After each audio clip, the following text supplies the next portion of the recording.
In today's session, we begin by meeting Jack Kern. Jack lives in Austin, Texas. He would tell you that he's just an average guy looking for opportunities to grow and embrace life more deeply.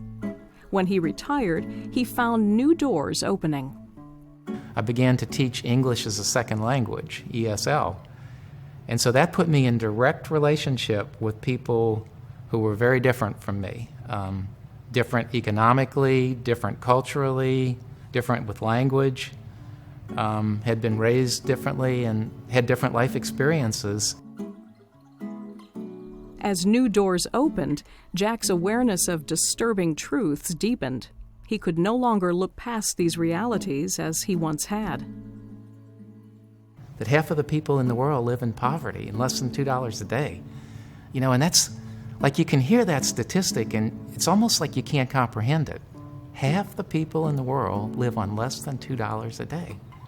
I mean, just stay with that for a minute and think about it. It's mind-boggling. And so what is my responsibility and what's the world's responsibility? And do we want to live in a world that's divided like that? I don't know that I could have always said this, but at this point in my life, I think everybody can do something. And it doesn't have to be big. There's a quote that I love by Oscar Romero that basically says, do one thing and do it well. And so we can all do one thing and do it well. I guess we each have to decide within ourselves which way we're called. And so that's how the work in Mexico got started. Yeah. The work in Mexico centered around the people in the village of Villa Garcia. Jack and others from his parish community came to the village in response to a flood that hit in 2006. Jack's parish group set up an educational scholarship program for the children of the village. What began with a few participants soon grew. The experience was very gratifying for Jack and opened yet more doors. One of the things I've learned about this work in Mexico, which I've been able to extrapolate to all of my life, is that while programs and financial support and all those things are extremely important, especially when people live in poverty, money is important. I don't think you could just ship money down to this village, and even if you sent all the kids in the village to school, that would really quite do it. I think what really does it is when I can go down there, and other people as well, go down there multiple times each year and see the same families over and over and have a meal together and talk and get to know each other and have a relationship of trust where they know me as a person and I know them as a person. But it's not just financial help from out of the sky. It's almost financial help from a family member who cares. Very different. Yeah. As Jack and other volunteers learned more of life in Villa Garcia, they could see a disturbing development that nonetheless opened yet another door.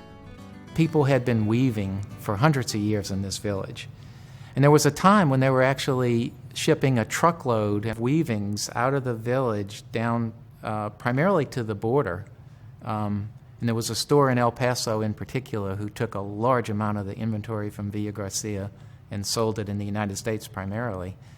And so the weaving industry was a generational thing that had been passed down from parents to children, had been a big part of their life. A lot of artisans felt good about this. The weaving trade of Villa Garcia was virtually eliminated by competition from other third world countries. A proud tradition was ending, and along with it, a needed source of income. The short story is that they were losing a lot of their jobs and having to give up this tradition of weaving and go do factory work or do something else. Work conditions in the factories were often less than ideal. Looking for an alternative, Jack and other volunteers with marketing expertise suggested a new plan to the weavers of Villa Garcia. So the model that we told them is, we want to pay you a fair price, we want to bring the rugs back to the United States and sell them for a profit, and then we're going to take all the profits and put it back into the educational sponsorship program for the kids. The partnership between Jack's parish and the people of Villa Garcia has yielded benefits for both groups.